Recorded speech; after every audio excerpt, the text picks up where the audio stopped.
Welcome everybody to WCC TV.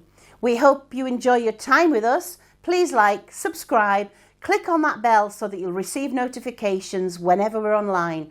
Why don't you share this right now so that we can help other people, your family, your friends, and help them to learn about how God can help them in their lives. Most of us love to travel. What we hate is the baggage we're lugging around. What if we could travel through life with no bags at all? I'm Max Lucado, and I've never been one to travel light, but I need to learn. Life's a journey, and it's easy to pick up extra baggage along the way. Bitterness, guilt, hopelessness. How can we enjoy the road ahead if we're lugging around all this stuff? God wants to help us get rid of the excess baggage. I don't know about you, but I am ready to start traveling light.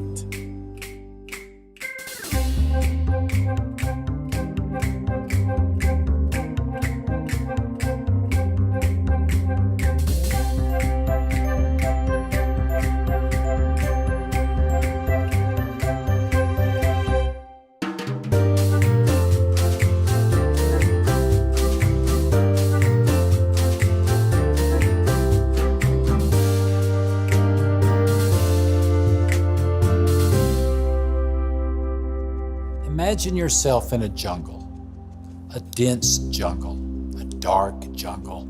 Your friends convinced you it was time for a once-in-a-lifetime trip, and here you are. You paid the fare, you crossed the ocean, you hired the guide and joined the group, and you ventured where you had never ventured before.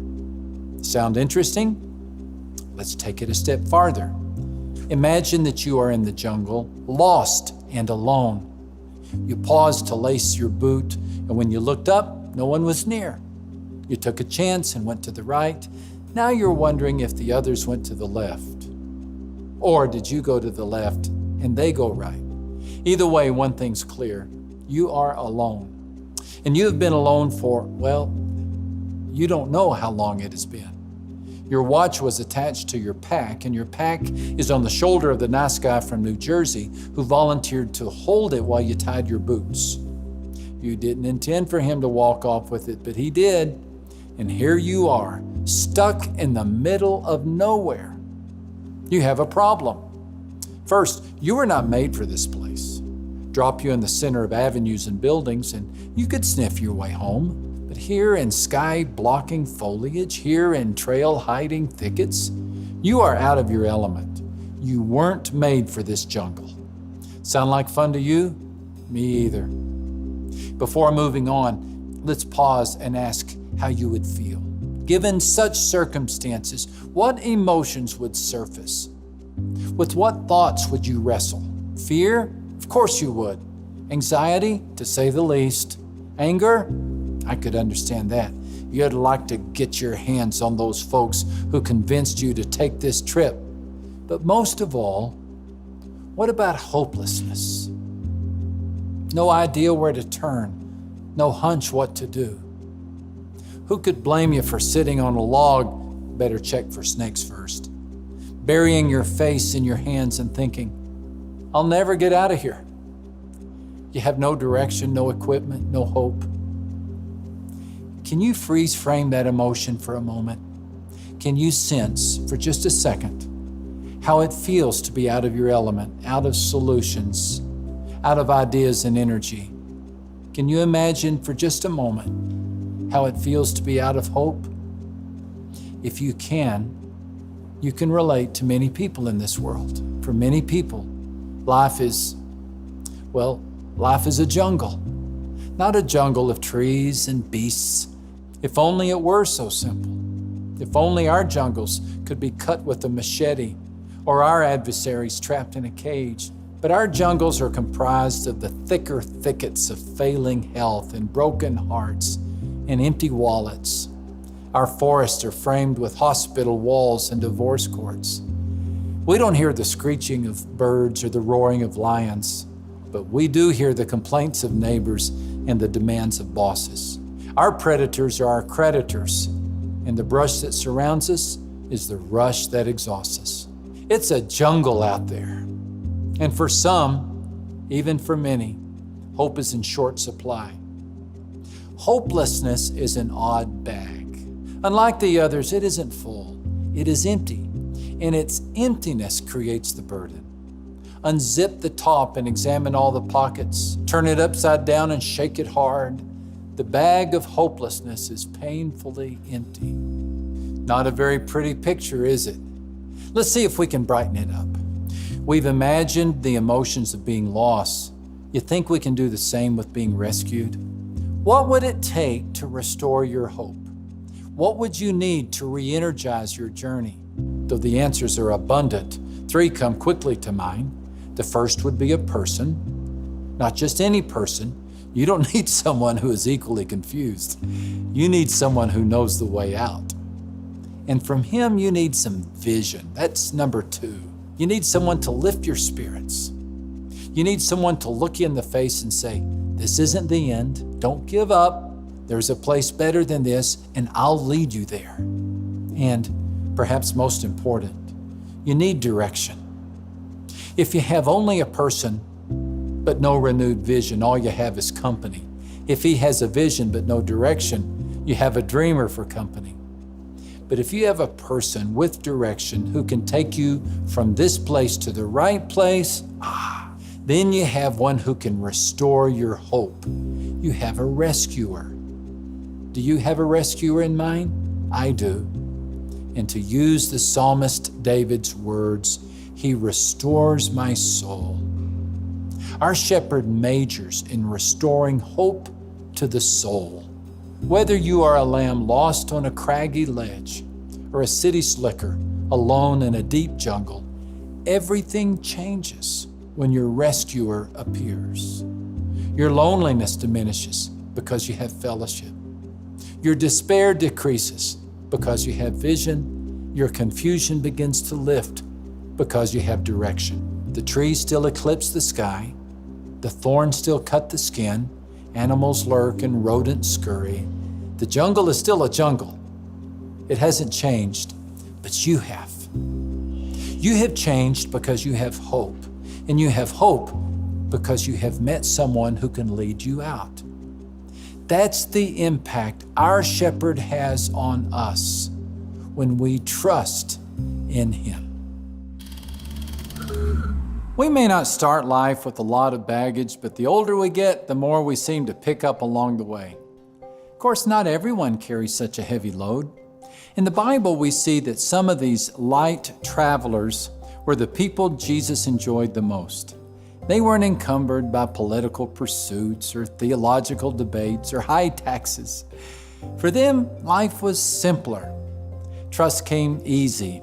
In fact, Jesus even said, the kingdom of heaven belongs to them. And unless we become like them, we will not enter the kingdom. If you want to understand how to travel light, there's a lot you can learn from children. Let's hear what they have to say. I got lost from my parents at Disneyland. I have gotten lost in a grocery store with my dad once. I was hiking with my dad. And me. We went exploring and I got lost in the trees. I've been lost at a restaurant and they gave me free food. I got lost in the store. I was looking in the candy section and she moved on and I couldn't find her. I thought he was right behind me. Well, we weren't exactly lost. I went through all the other aisles and then I finally found him. She was in the aisle too. My mom and dad found me. When I was lost, I felt like I wouldn't get home. There was a lot of people there, so I thought probably wouldn't find Mom. I felt scared when I was lost. I was really little and the grocery store was really big. I felt really scared. When somebody feels hopeless, they should say, God, please help me to be unhopeless. You can't lose trust. If something hard is really happening, he would probably say, I'll be right here with you. God wants us to be full of hope. There's great comfort in knowing that you don't have to know everything. Your shepherd knows that you were not made for the jungle. He knows that you are not equipped for this place, and so he has come to guide you out. He has come to restore your soul, and he's the perfect one to do so. He has the right vision. He reminds you that, as 1 Peter 2:11 says, you are like foreigners and strangers in this world. And he urges you to lift your eyes from the jungle around you to the heaven above you. Colossians 3:2 says, don't shuffle along, eyes to the ground, absorbed with the things right in front of you.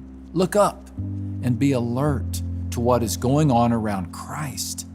See things from his perspective. In Psalm 121, David writes, I lift up my eyes to the hills. Where does my help come from? My help comes from the Lord, the maker of heaven and earth. He will not let your foot slip.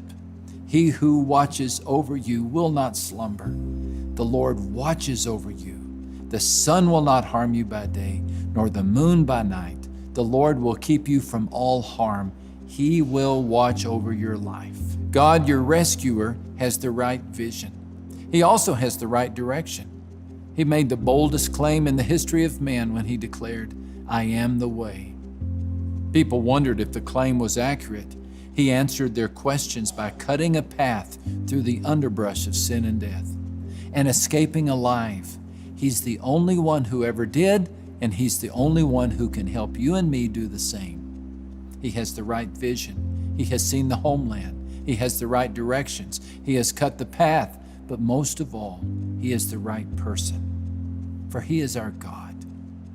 Who knows the jungle better than the one who made it? And who knows the pitfalls of the path better than the one who has walked it?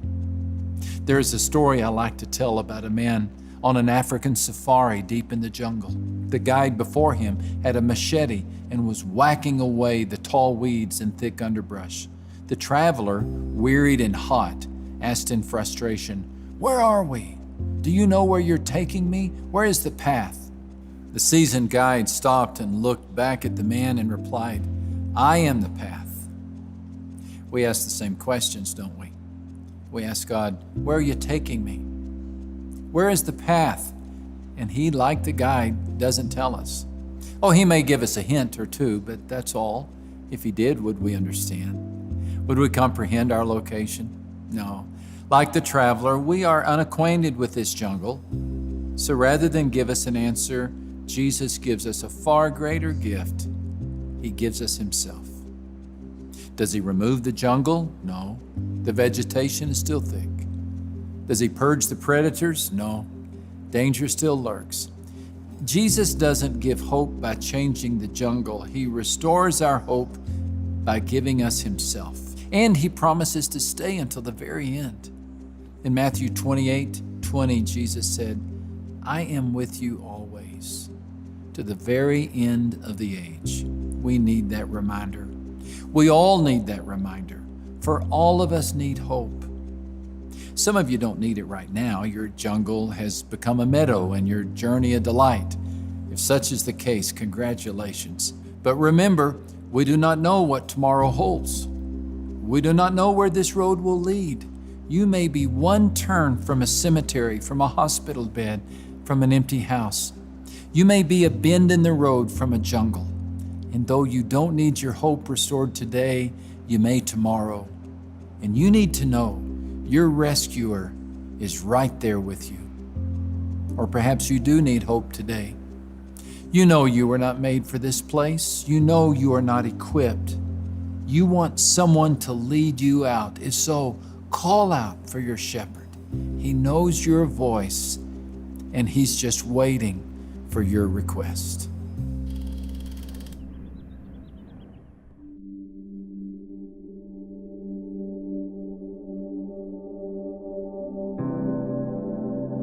Come to me, all who are tired from carrying heavy loads, and I will give you rest.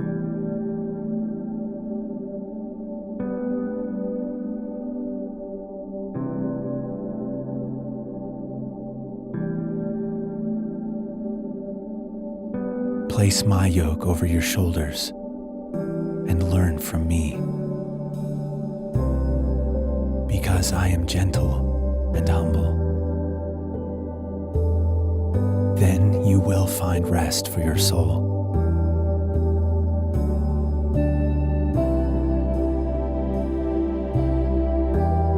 Because my yoke is easy and my burden is light.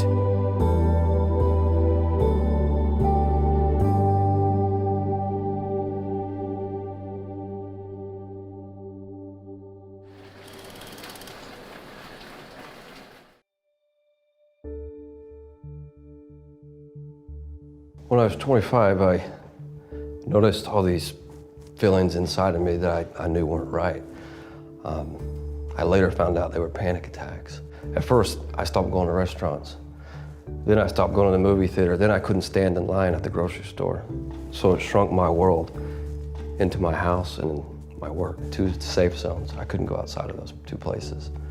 Social phobia, if you can imagine being allergic to people, I couldn't have a pair of eyes on me for longer than a couple seconds or I'd have an anxiety attack.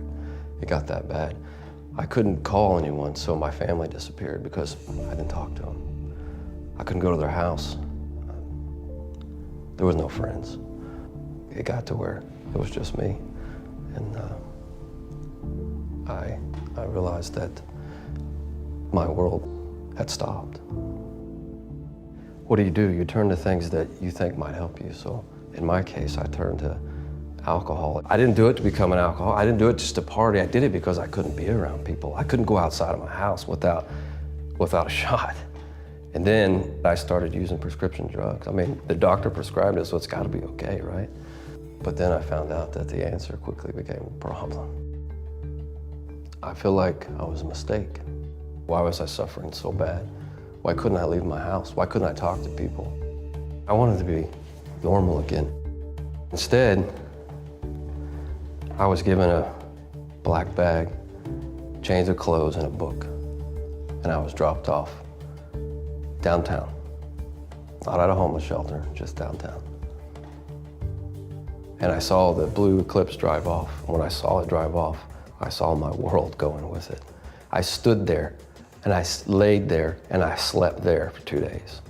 In that very spot. There was nobody, no one, no money, no friends, no car, no job, no family, just me, with nowhere to go. Homeless. I felt completely and utterly hopeless, empty, forgotten. Where did you go, God? Why aren't you here? The black bag felt like emptiness that was made of lead. Hopelessness is like every bridge has been burned, every exit has been blocked, every solution has been fried right before your eyes. All hope, everything that you thought would happen, has been robbed from you. And you're taken in that state and you're set in a jungle wherever they set you, whether it be because of mental illness or drug addiction or whatever, wherever you land, you look around and see nothing at all besides the death of your life. Felt like I wasn't supposed to be alive. Felt like I wasn't supposed to be here. I had been homeless off and on for a couple of years and been in and out of rehabs. I landed at a program, it was a homeless shelter for alcoholic veterans. I wasn't a veteran, so talk about feeling like a stray dog, yeah. Well, there was one van for 156 guys, and you had to go to AA every night, and you had to get a job. I went to AA, and there was this man that kept paying an interest in me, and I thought it was kind of strange because I'd never experienced that before. Most people just looked away from me, just left me alone. He kept trying to talk to me, trying to help me. I was walking to work, about 10-degree weather. He pulls over, says, "Hey man, you need a ride?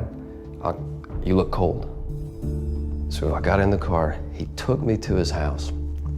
He says, takes me to his closet and he says, "Hey, pick out a coat."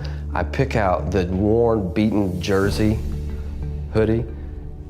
I take it out, I start to put it on. He pulls it off of me, puts it back, says, "Here, take this." It was his best coat. It was the bluest, newest, warmest coat. He fed me, he introduced me to his 8-year-old son and his wife. From that day forward, I knew what love was. Things started to change. took some time. There was definitely a process. Nothing just changed overnight. I had burnt a lot of bridges. I sobered up. I started to go to church. I met God again. In the midst of all those struggles, there was an undercurrent of hope that just was there. I would always go back to. I started to live with an expectation of good things to come. I knew that God had something good in store for me. I met my wife. He blessed me with 2 wonderful boys, something I always wanted. I went back to school. As I walk by people that are hopeless, that are sitting on the side of the street, or whatever, people that are in a bad marriage, or people that they're having struggle with their kids and they seem to have pain, I would just walk by them had I not been through this. But it has opened my eyes to the pain of the world. It makes me want to help. There's times I struggle, but it's not a bottomless, empty pit, because now I have His help. I don't think it could ever be that way with God. If you have Him in your heart, He's there, He's taking care of you. I mean, as soon as you start feeling that way, He says, no, I don't want that for my children. Come on back up here. So yeah, there's times I struggle, but let me tell you, I have a changed heart and a changed life, and it is truly changed. It is 180, and there's no going back.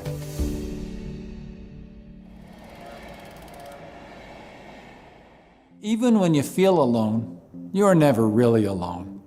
Your Heavenly Father is always watching over you. He knows the way through this jungle of a world. He created it. He sees through the densest foliage. He knows every danger of the wild, every twist and turn on the path. And though our surroundings may inspire hopelessness, we can trust that God will lead us safely home. He is our shepherd, the good shepherd, and He never leaves our side, even when we wander. When I was 7 years old, I ran away from home. I'd had enough of my father's rules and decided I could make it on my own. With my clothes in a paper bag, I stormed out the back gate and marched down the alley. When I reached the end of an alley, I remembered I was hungry, so I turned and headed home, back to the father I had just disowned. Because no matter what I thought or said, he still called me his son. Nothing I could say or do would change that. My father's commitment to me was much greater than my commitment to him. Such is the case with our Good Shepherd. He is no fair weather father. He's not into this love 'em and leave 'em stuff. He's more of the love 'em and never leave 'em type. We can count on Him to be in our corner no matter how we perform. His commitment to us is eternal. God is the author and perfecter of hope, and He extends it generously to us with grace and mercy. We don't have to wander aimlessly through the jungle of life. We're not lost or hopeless. Your Good Shepherd knows the way, and He invites you, even now, to lay down your baggage. Lay down your sleepless nights, your panic-induced headaches, your anxiety, your hopelessness, every burden you thought you could carry on your own. Let's start traveling light.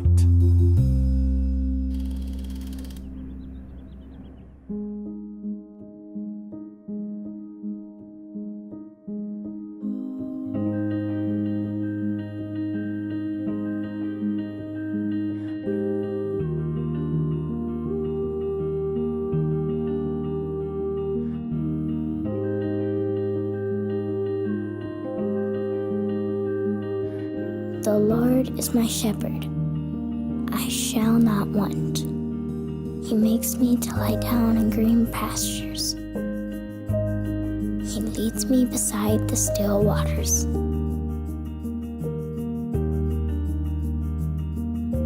He restores my soul. He leads me in the paths of righteousness for His name's sake. Even when I walk through the valley of the shadow of death, I will fear no evil. For You are with me. Your rod and Your staff, they comfort me.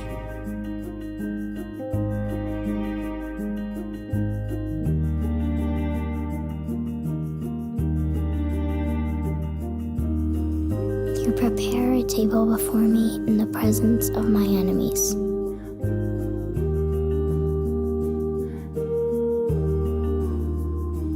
You anoint my head with oil.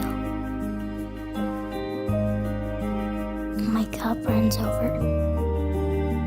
Surely goodness and mercy shall follow me all the days of my life, and I will dwell in the house of the Lord forever.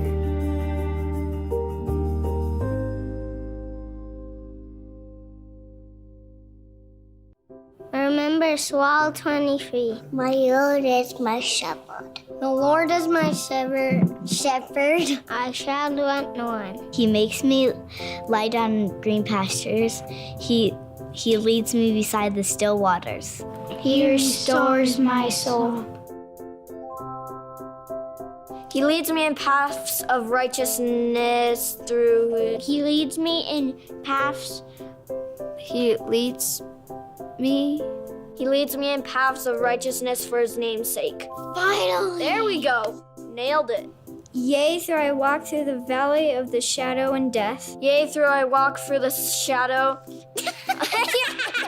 Don't walk through shadows. I will fear no evil, for you are with me. Your rod and your staff comfort me. You prepare a table before me in the presence of my enemies. You anoint my head with oil. My cup runs over. My cup falls over. Surely goodness and mercy will follow me all the days of my life. I will dwell in the Lord of the house of forever. Can we just move on?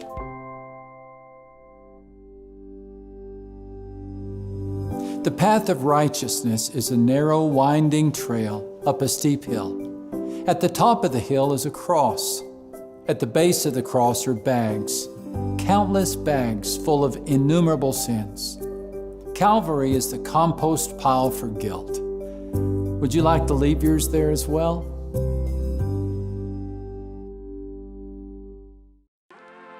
Our future fears, they leave us tight-chested. What if my child has cancer? What if something happens to my husband? What happens if I lose everything?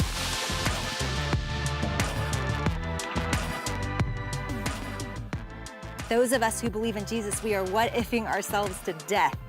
We utterly forget that there is a God who will give us what we need today and next week. And 20 years from now, if our worst what-ifing comes true, He will give us what we need. I've noticed sometimes that our minds seem to lag behind our emotions, but our bodies usually are right in sync. They can send us a cue that something big is happening internally. It's like God built this signal right into us as a gift. For instance, our fight or flight reactions. You've probably heard of these. They're our brains telling our bodies to brace for something that's truly worth being afraid of, like a bear in the woods or oncoming traffic. And our muscles tense up and we feel like we're getting ready to run. But for a lot of us, these reactions, they show up when there isn't a bear and when no car is about to hit us. And this is a recipe for a spiral. Our emotional reaction to scary things goes from rational to completely illogical. Our brain's fear networks are in overdrive. And for me, and for a lot of us, it looks like this. What if my child has cancer? What if something happens to my husband? What happens if I lose everything? What if I never get married? What if? This is one of the last spirals we're going to talk about together, and one that Paul actually speaks of in the book of Philippians. He knew we would spiral like this. Our future fears, they leave us tied up and tight-chested, and we can't be present in our lives. We can't relax.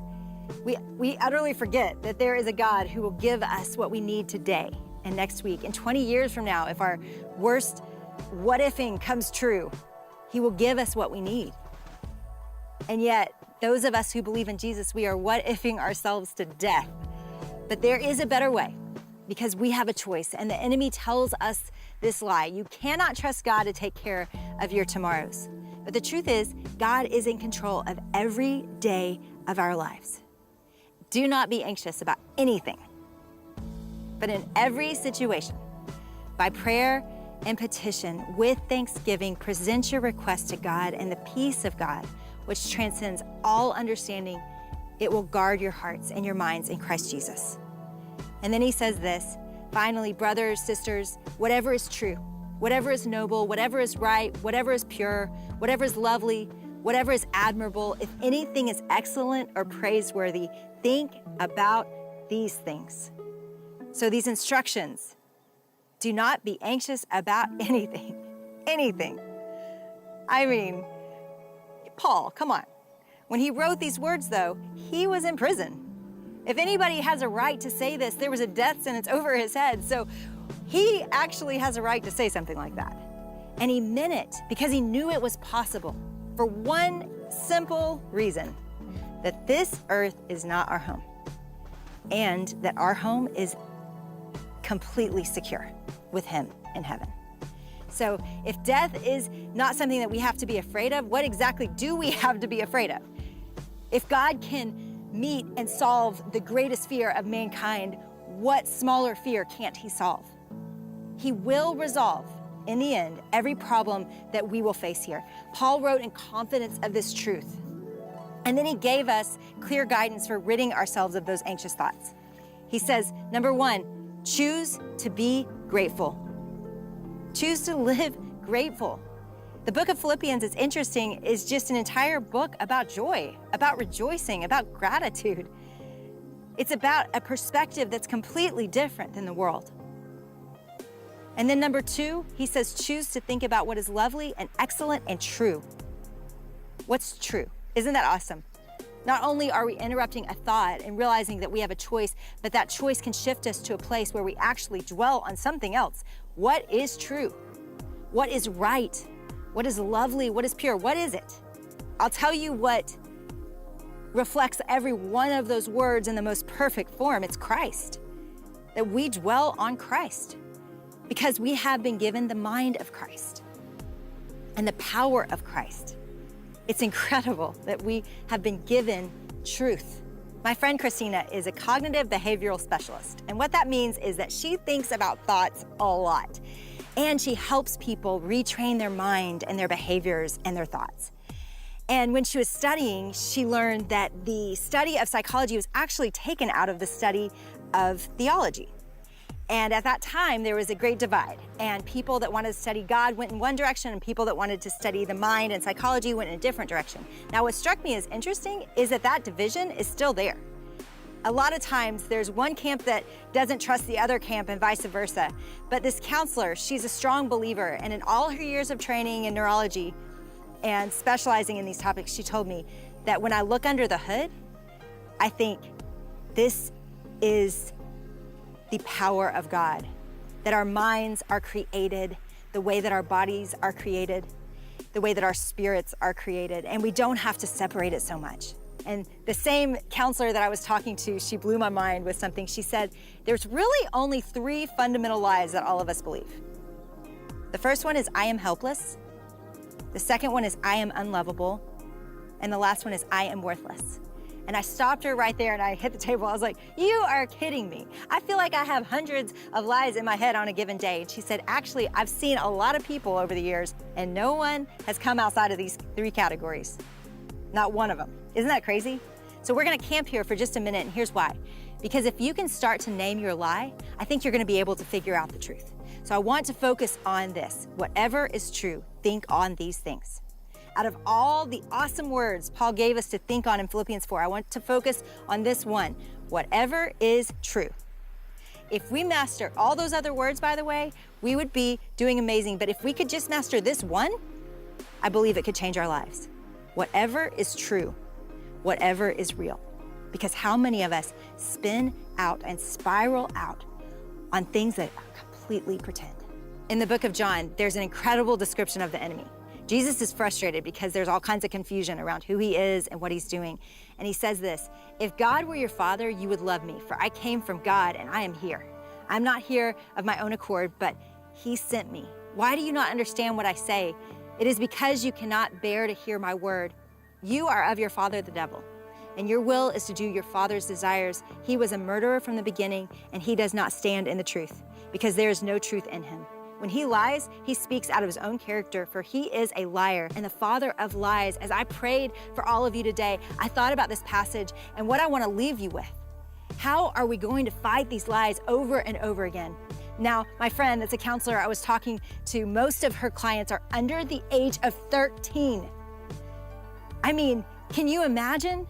And it's the same for them as it is for all of us, that we are helpless, that we are unlovable, that we are worthless. We're believing all of this.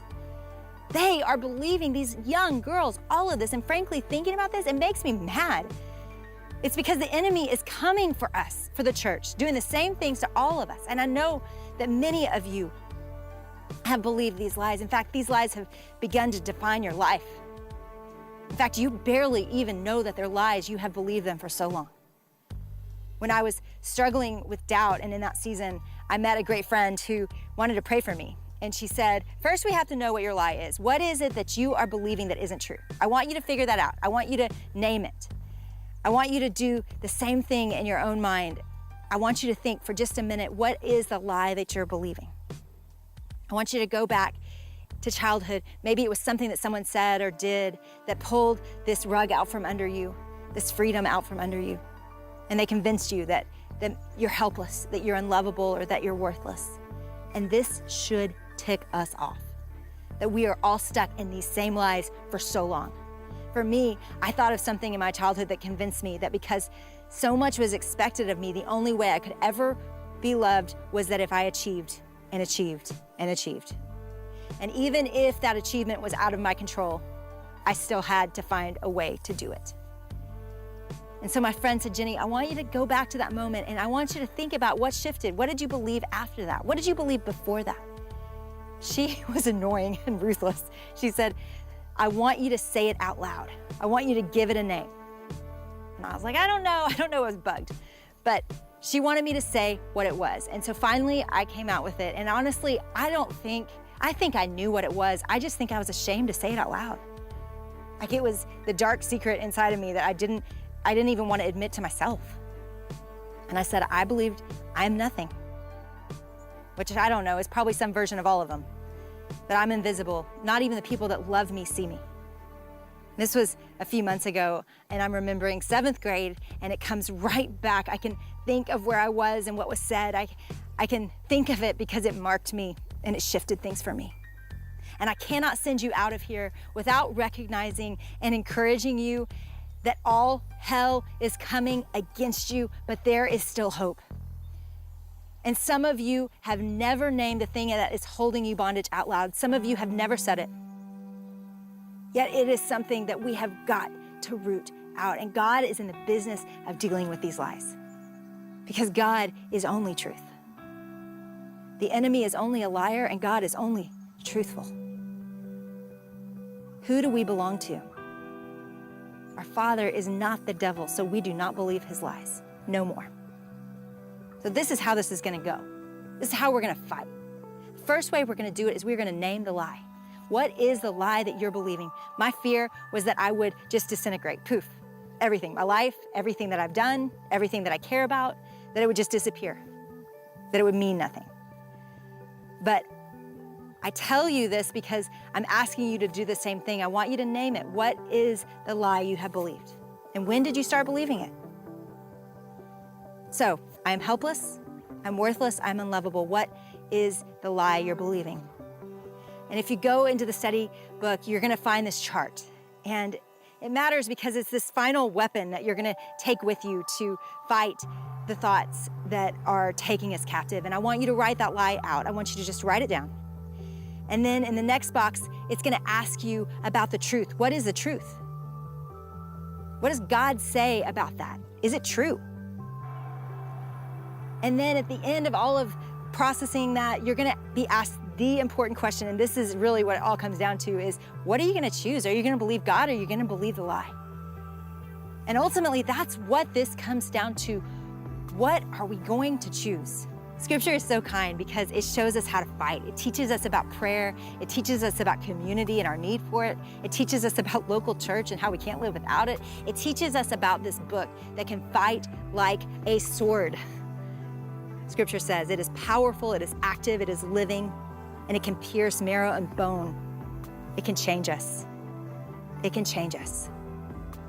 So as you work through these lies, I want you to remember, and I don't want you to be afraid of them. I know this could feel like we're ending on this difficult note, but the truth is we're ending on the most hopeful note in the world, because the worst lies we have believed about ourselves do not have to define us any longer.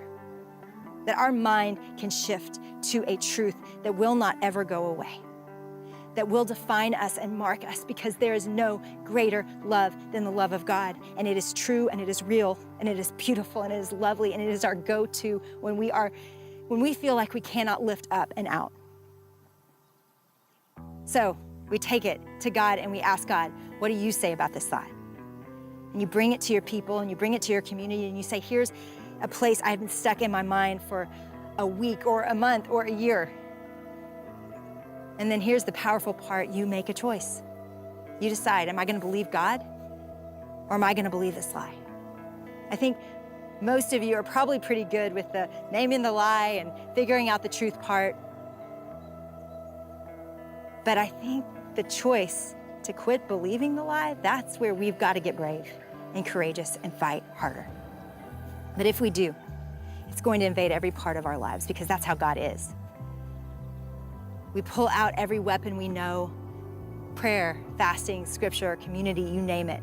We pull it out, because it's one thing to know the truth. It's another thing to choose it day by day, thought by thought. Don't you know that Paul had to do this? He's in a prison cell. He had to fight for belief. And yes, it is a gift, but it is a hard-fought gift at times. Paul has so many verses about this. In his weakness, God was strong. In his trembling, his salvation was being worked out. I was comforted by this, because I thought, okay, this is a work in progress. It's okay. I can keep teaching my Bible. I can continue to lead If Gathering. I can continue to take care of my kids and teach them Jesus.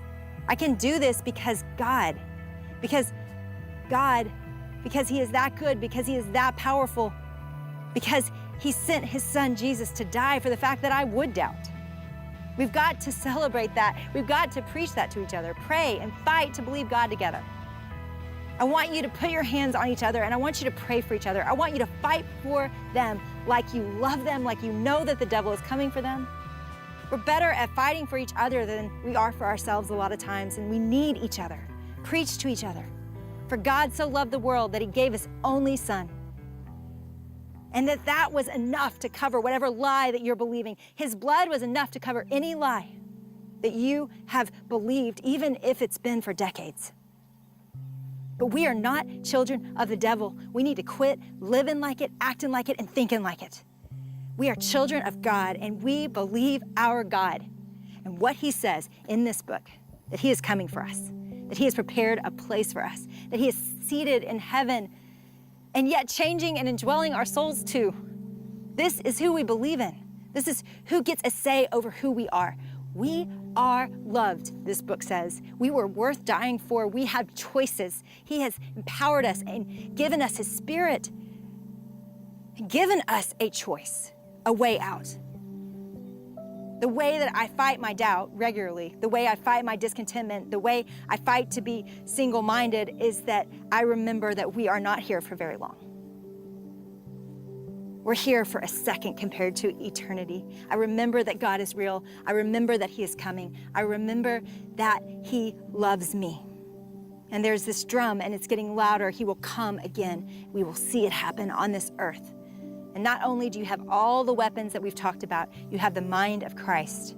You have infinite, eternal worth. Yes, you are loved. That lie is not true no matter what has happened to you on earth. You are not helpless because God lives inside of you and he adores you and he has empowered you. He knows that we are not going to get all this right. He knows that we are not going to be perfectly holy and perfectly single-minded people all the time, yet he died anyway. And he built this story for us to be a part of anyway. And so again and again and again in the night when we spiral, we make our choice. We choose to talk to God instead of doubting him. We choose to be grateful for everything he's done. We choose to obey him. We choose to let people in and know what we're struggling with, no matter how hard it is and how scary it is. We choose to obey him no matter how we feel, This is our mindset free. It's our upward spiral. And when I'm on it, I am at peace, like Romans 8. The mindset on the Spirit is life and peace. We're not just impacting ourselves with our lives, we're impacting everybody we know. But imagine our minds set free, focused on our God. I think that would change things. I think it wouldn't just change us, I think it would change our world. God, I pray that you would set us free. I pray that you would help us fight the enemy who is hell-bent on destroying us, and help us remember that the power to choose a different way is ours because of you. And then help us give that away to a world that is aching for a new way to live and think. In Jesus' name, amen.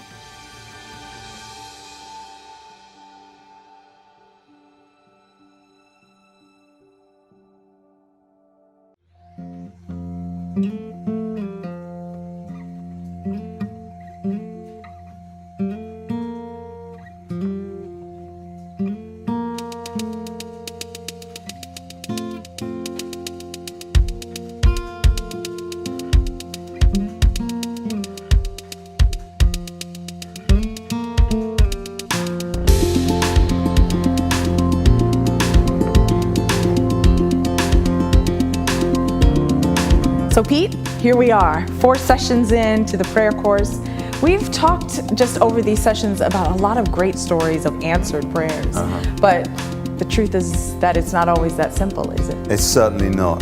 Prayer is the most wonderful thing in the world in many ways, but I think we've got to be honest that sometimes it's also the most painful thing. I think one of the things that I appreciate so much about you is that you're not afraid to talk about that. In fact, one of my favorite books that you've written is a book on unanswered prayer, and that's God on Mute. And I think you probably wrote that at a time when people were wanting you to write more books about miracles, right? Yeah, they really were. They were wanting me to be the guy who just tells everyone that prayer always works. Right. And actually, I felt I had to be honest about the fact that yes, prayer does work, and there really are miracles, but also that it doesn't always work the way that we need it to or want it to. And it can be incredibly painful. And that comes out of my own personal experience. But, you know, even just recently, a friend of mine, Tom, has just died. And I'm right now, if I'm honest, still processing that. As a Christian, asking God what went on. He died so suddenly, 15 weeks after diagnosis, aged just 40. He left behind a beautiful wife, 2 amazing young daughters. And we prayed, and it simply didn't work. And it's devastating. I don't know why God didn't heal him. But I do know this. At his memorial service, there were tears. We all wept. But there was also great hope because he knew Jesus and we know Jesus. And so this is the paradox of faith, right? Some people will know that that's the story in many ways of the 24/7 prayer movement. I think probably the first 18 months we felt like we had cracked the revival code and like we'd worked out if we just pray in this way, we're going to see the kingdom come. And then for me, that was when my wife got very, very sick and very nearly died on numerous occasions. I've talked about it elsewhere, I talk about it in the book. And watching her slipping into epileptic fits again and again and again, the face you love more than any other. And she has a very dangerous kind of epilepsy. I mean, she has to get into hospital. And I prayed, of course I did. I cried out to God with every fibre of my being, and almost every time it's not worked. I mean, weirdly, a couple of times it has, but hundreds of times it hasn't. And so then you have to process, like, she's coming around in hospital the next morning and it's not just the pain and the logistics and the emotion, but it's, God, where were you? And so I'd moved from this position of thinking that our prayers could save the world to wondering whether they could even save my own wife. And we've just got to be honest about all of that stuff, I believe. That's really just so moving, Pete, and I appreciate your honesty so much. I think this is something that hangs in your house? Right. Well, in our bedroom, actually. When we were just getting through some of the worst of Sammy's illness, someone gave us this beautiful piece of art. And it's Psalm 30 verse 5, weeping may endure for a night, but joy cometh in the morning. And that hangs in our bedroom, facing our bed, has done ever since, wherever we've lived. It's such a promise that yes, there is nighttime, yes, there is weeping, especially for Christians, but we believe in the morning. We believe in the resurrection that comes after the death. So even for my friend Tom, there's weeping and there's a sense of darkness, but we know the third day comes. We know we'll see him again. We know joy cometh in the morning. That's the Christian paradox. Complete realism about the tears and the darkness of life, but also about the hope of dawn and the joy to come. But I suppose there are going to be some people that are going to say that just by talking about unanswered prayer, that we're decreasing faith, that it's kind of counterproductive. Yeah. I feel really strongly about this because actually the Bible is so much more honest about unanswered prayer than the church is. About half the Psalms, maybe a bit more, aren't happy clappy. They are bitter lament. It's blues guitar, not nice happy music. And the word Israel means the struggles. So we are part of a faith that's all about wrestling.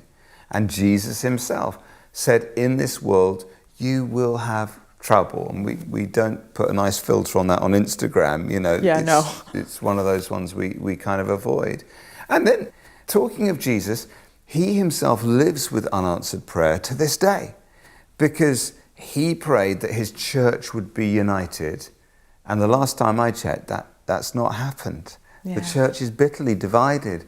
So if Jesus himself is living with unanswered prayer right now in heaven, and if the Bible can be that honest about unanswered prayer, then it's high time that we worked harder to create cultures of honesty in the church. And I don't believe that is unbelief. I think that's actually a form of belief. If you don't believe in God, then when your prayers don't get answered, you just say, well, that's because it's not true. But you ask the question, why didn't God answer? Because you believe in him, because you trust him, because you know he's real, because you know that he's loving. So it really is a form of faith to wrestle with these kind of things. It's not unbelief. But still, you know, even in the midst of that, and even when we admit it, it's still very difficult to understand, isn't it? Yeah, I mean, it really is. And I think this is where it is so profoundly meaningful for Christians that we believe in a God who came and suffered with us on the cross. In fact, I think if it wasn't for the cross, I don't think any of the rest of the Christian message would make any sense at all. It's this truth that at the crossroads of all human experience is a God who suffers. And there is such empathy and wisdom in that story. I'd like us to look at it now, actually, if that's all right. This is Mark chapter 14. And we're going to look at verses 32 to 36. It's the story of the Garden of Gethsemane. So Jesus is in great turmoil as he prepares for the cross. They went to a place called Gethsemane, and Jesus said to his disciples, "Sit here while I pray." He took Peter, James, and John along with him, and he began to be deeply distressed and troubled. "My soul is overwhelmed with sorrow to the point of death," he said to them. "Stay here and keep watch." Going a little further, he fell to the ground and he prayed that if possible the hour might pass from him. "Abba, Father," he said, "everything is possible for you. Take this cup from me, yet not what I will, but what you will." So much in that passage that I think can really help us when we are struggling with unanswered prayer. The first thing is notice how vulnerable Jesus is with his friends. We're told that he's overwhelmed with sorrow even to the point of death. And yet he very intentionally takes Peter, James, and John, his three best friends, with him into his place of grief and asks them for their support. You've probably experienced this. I know I have. When you really suffer, there's such a temptation to hide and to isolate yourself away. And Jesus does the opposite. He includes his friends and he knows he needs their help more than ever. And then the next thing to note is that in Jesus' hour of greatest need, he pursued prayer. He knew that his friends were important, but that his Father's presence was the real great need of his soul. One word from the Father can bring more comfort than 1,000 from just some human mate. And then notice what Jesus prays. It's amazing that this vulnerable prayer is recorded for us in detail, probably because the three friends, Peter, James and John, overheard it and went into the Gospels. But first of all, Jesus says, Abba, Father. So when he's hurting, he anchors himself in the love of God. He doesn't say, if you really cared for me, you wouldn't make me go through this. Right. He doesn't question God's love. God's love isn't up for debate. And then he continues, he says, Abba, Father, everything is possible for you. So having affirmed God's love, he affirms God's power.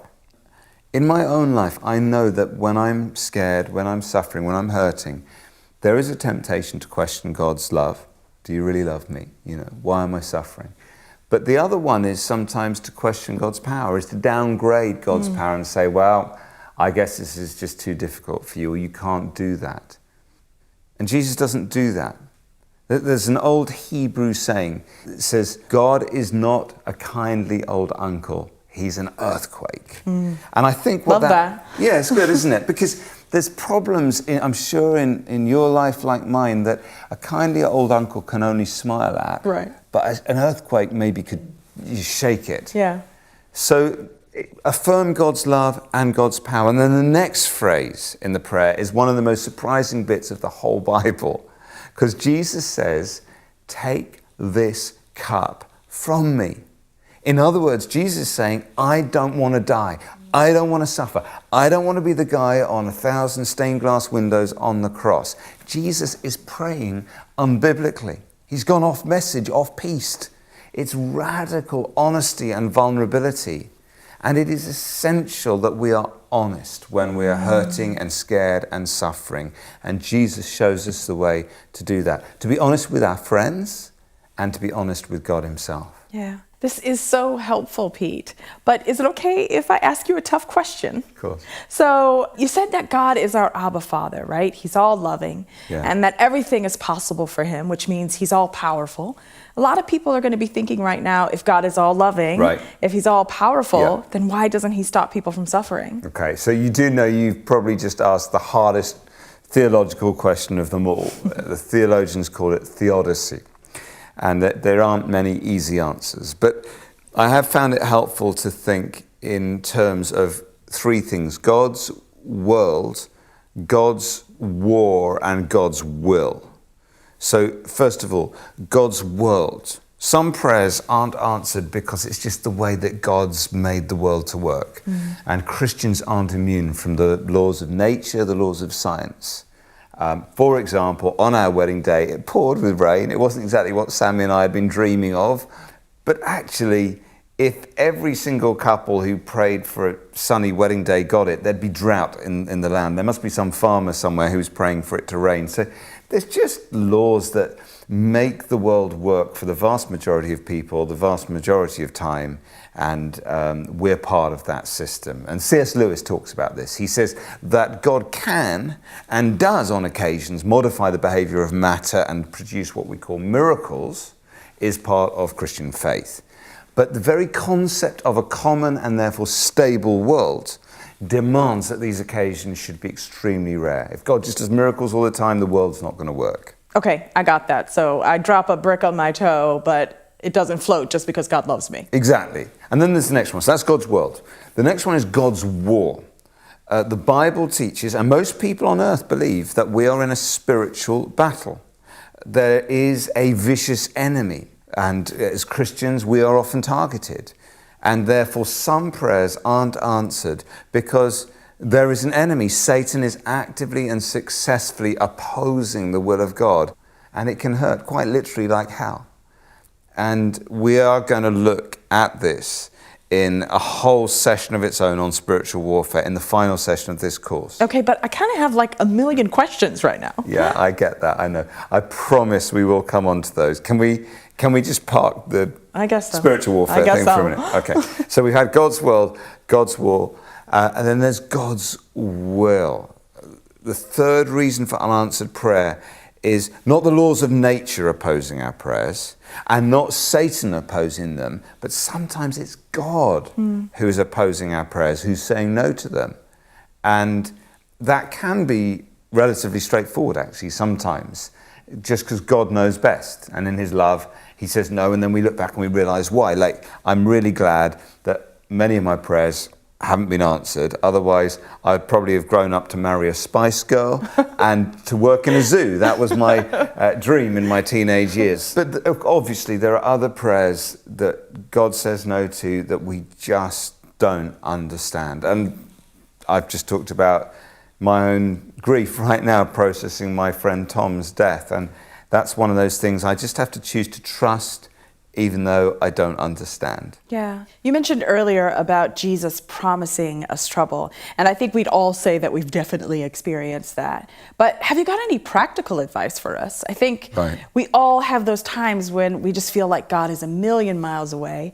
We're praying, but it feels like our prayers are just bouncing against the ceiling. Yeah, well, I think it's really important to remember, first of all, that God's silence isn't the same as God's absence. Don't confuse those two.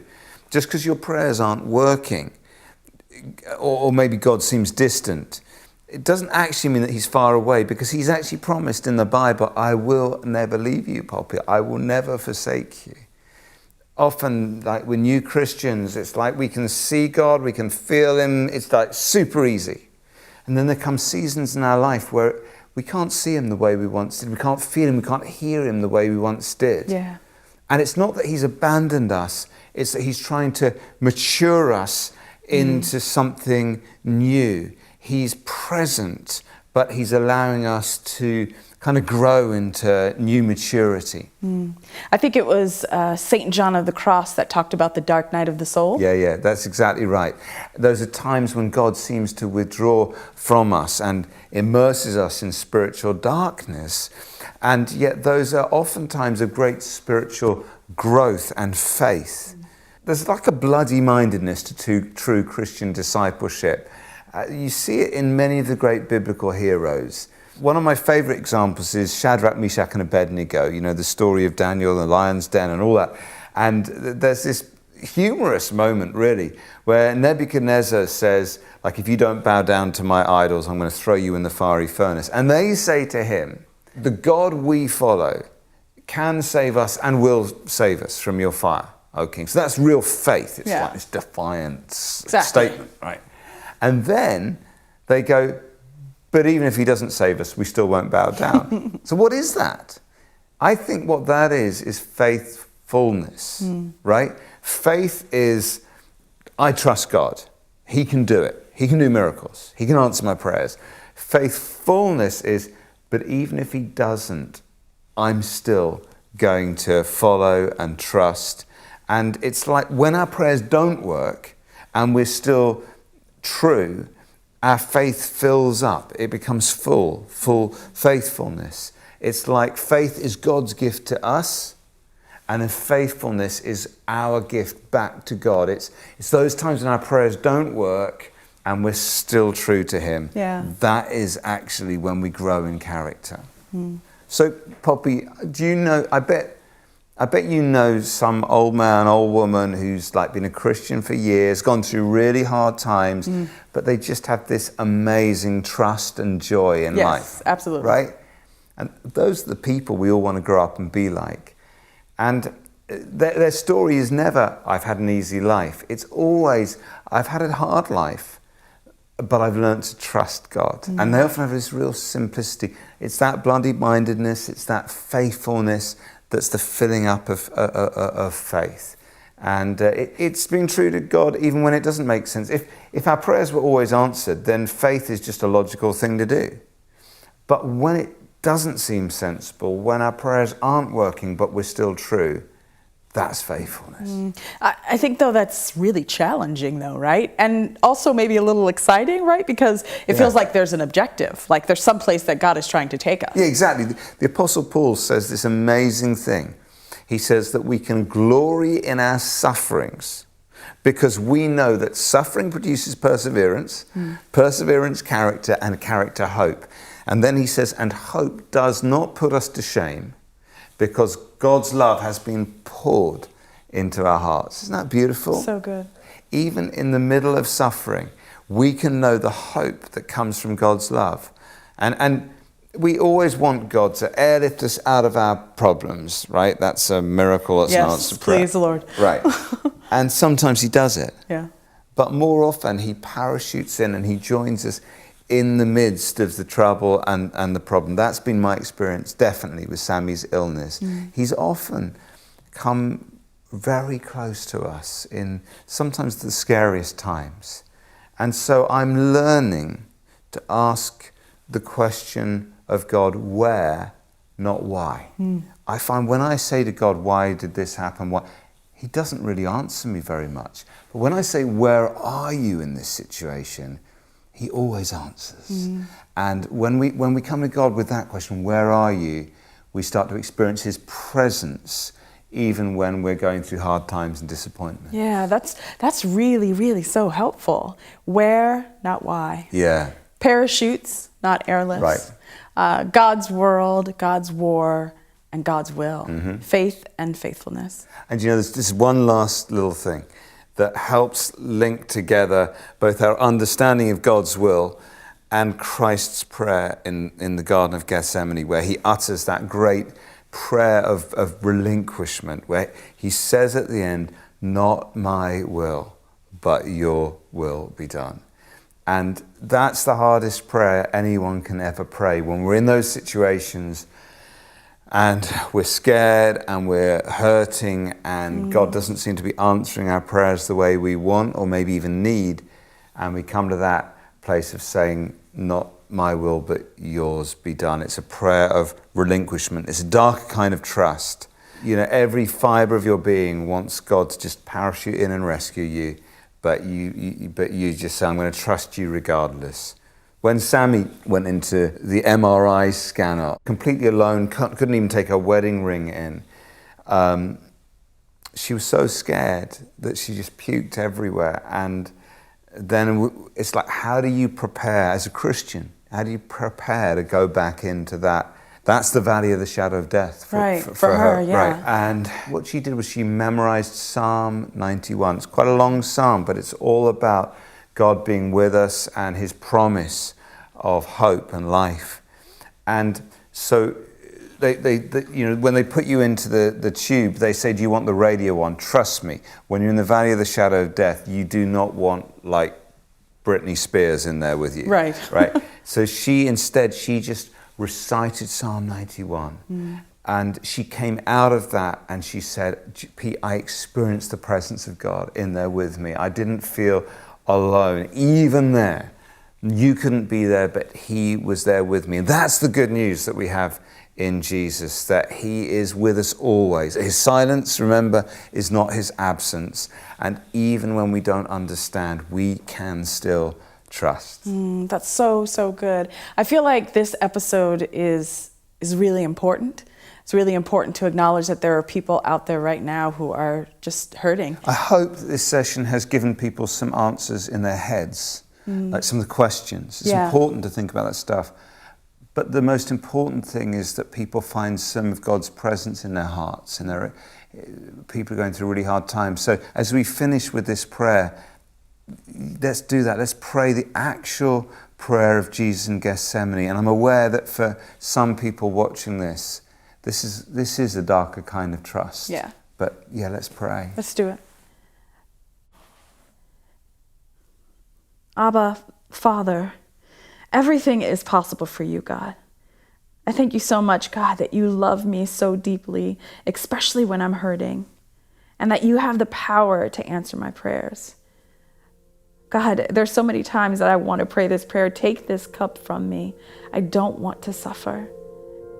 But God, not my will, but your will. I trust you, God, even when I don't understand. Give me faith, and God, teach me to be faithful. Amen.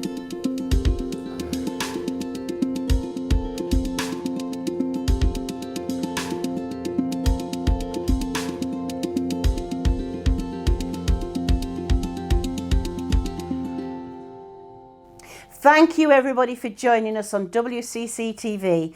We hope to see you again next week at 5 p.m. for our next episodes. God bless you all. And remember, give God the glory.